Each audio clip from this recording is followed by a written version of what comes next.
If you're looking to buy Polestar stock, then keep watching this video because we're going to look at the company's recent news, how the market's treating the company, what are the technicals telling us, and most importantly, what is the best trading approach. As the market continues to be volatile at the moment, we should always be mindful of which positions to pick, as well as their individual timing and exposure. Before the video begins, if you would like to see more stock analysis videos like this one, please remember to like, comment, and subscribe to my channel. Polestar gathered a lot of hope and expectations from the market participants over the past few months, especially for those who still remember the exciting times when the speculated merger between CCIV and Lucid Motor was going on. Even though it ended up having massive sell-offs, in the meantime it made investors more than a handsome return. So far, Polestar has made clear to the market that it intends to be a serious company and that it'll roll out new models in the medium term, which is definitely a good sign. From the price action perspective, Polestar has been a stable title to work with over the past few months, with occasional spikes but rarely had any sustained sell-off, significantly below the $10 mark.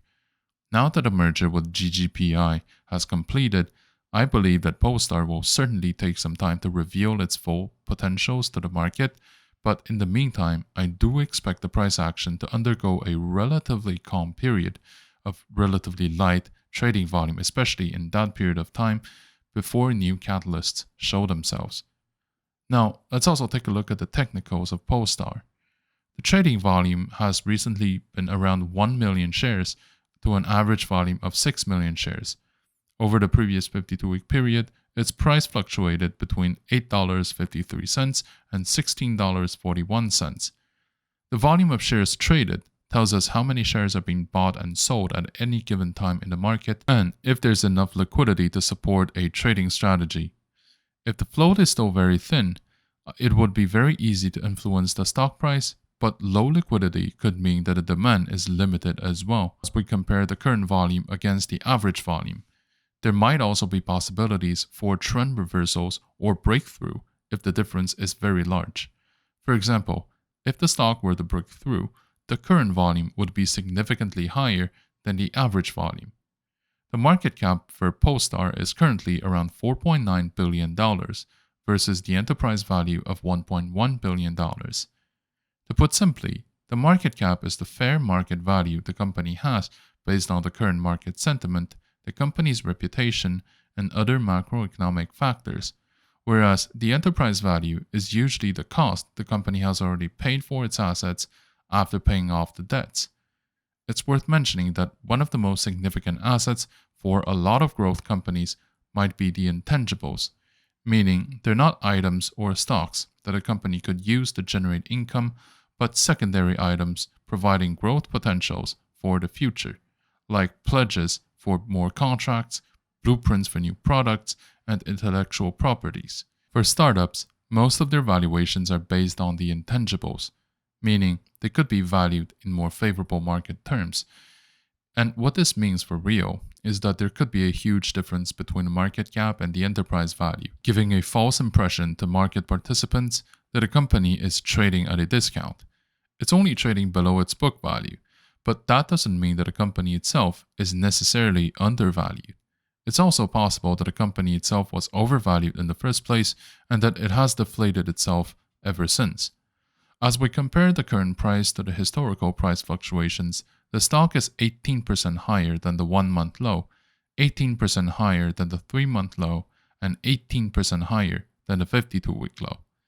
On the options market, giving us a hint about the market sentiment on where the stock price is likely going to head next, the implied volatility is 93% versus a historical volatility of 100%. The put-call volume ratio is currently around 0.63.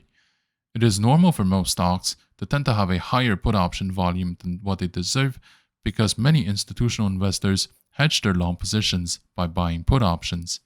The most recent volume of options traded has been 7.9 thousand contracts a day versus the 30-day average of 21,000.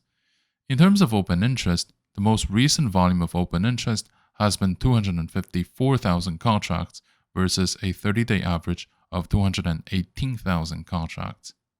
The option contracts are tools allowing traders to hedge their risks, increasing their exposure with limited downside or a revenue stream. They are derivative contracts based on underlying securities. They give traders the possibility to buy or sell the security at a predetermined strike price and helps limiting the potential downside. The put options allow selling at the strike price usually chosen for the anticipated downturns. The call options allow buying at the strike price usually chosen for anticipated bullish runs. Now, let's also take a look at the short interest on the stock, which is the number of positions that will profit from falling stock price. The way it works is that short positions will borrow the shares from the broker, sell them in the market, and buy them back later, profiting from the difference between the two timings. If there are significant short interests, usually above 25 to 30%, there would be a potential for short squeeze, whereby traders would buy the stock up, forcing the short sellers to redeem their positions to avoid further losses, acting as a buy for the stock's price action. This is what people refer to as a short squeeze, and it became a popular concept in recent years with stocks like GameStop and AMC being successfully short squeezed. The current short interest is around 20% of the total float, and 43% of the transactions are coming out of the dark pools. Usually, if the short interest is above 15% of the total volume and a significant portion of the short volume coming out of the dark pools, there could be potentials for a short squeeze. I would recommend to buy POLESTAR now and to leave enough allocation over the next 6 months in case there are additional volatilities. I would recommend to commit between 3 to 5% of your portfolio, and also recommend to split the allocation in batches of 20 to 30% at a time so that you can purchase more if it keeps retracing. Now, given the current market environment, I believe that the equity market is in a vast phase of correction, especially when it comes to tech and growth type equities.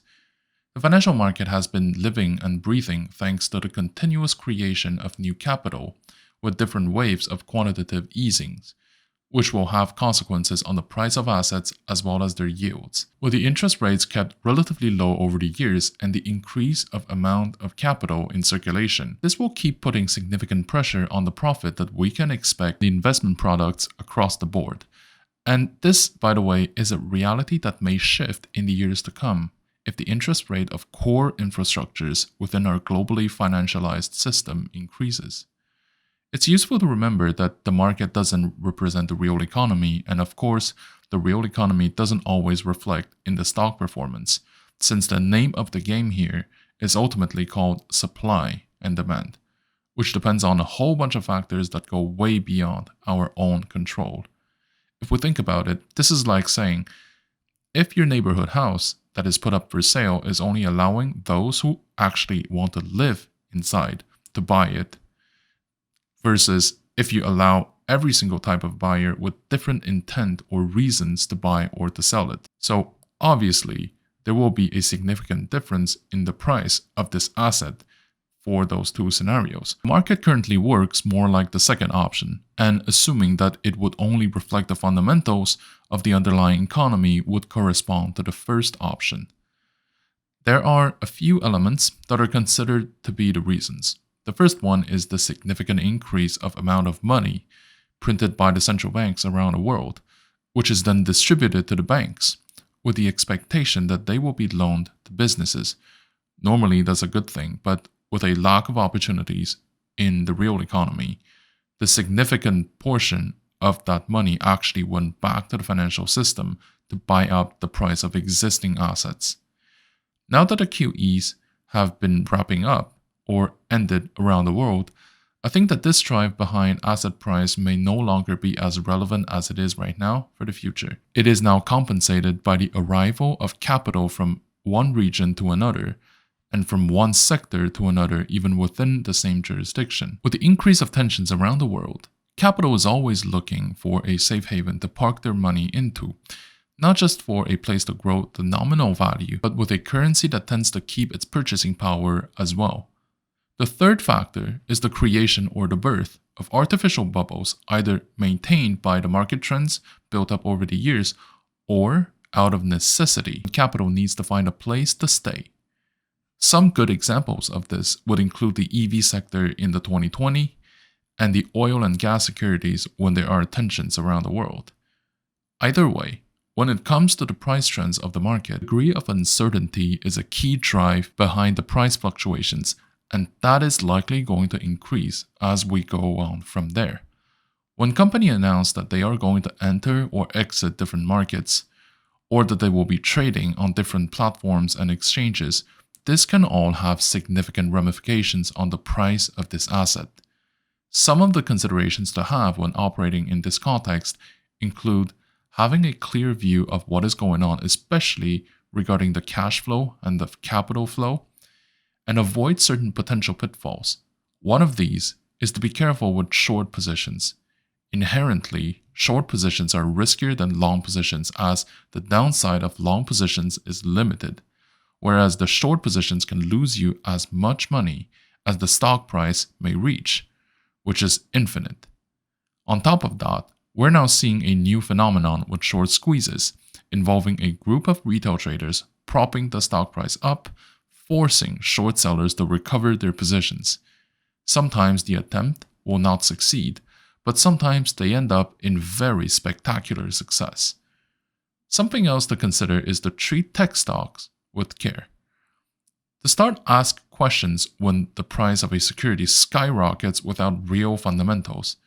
It doesn't mean that you shouldn't be touching it with a 10-foot pole, but it does mean that there should be a difference between the decision of long-term holding and short-term trading. Either way, a rule of thumb is that each position should be structured in a way so that their individual performances will never affect the portfolio's stability. Thank you for watching. If you like my content, please like, comment, and subscribe to my channel.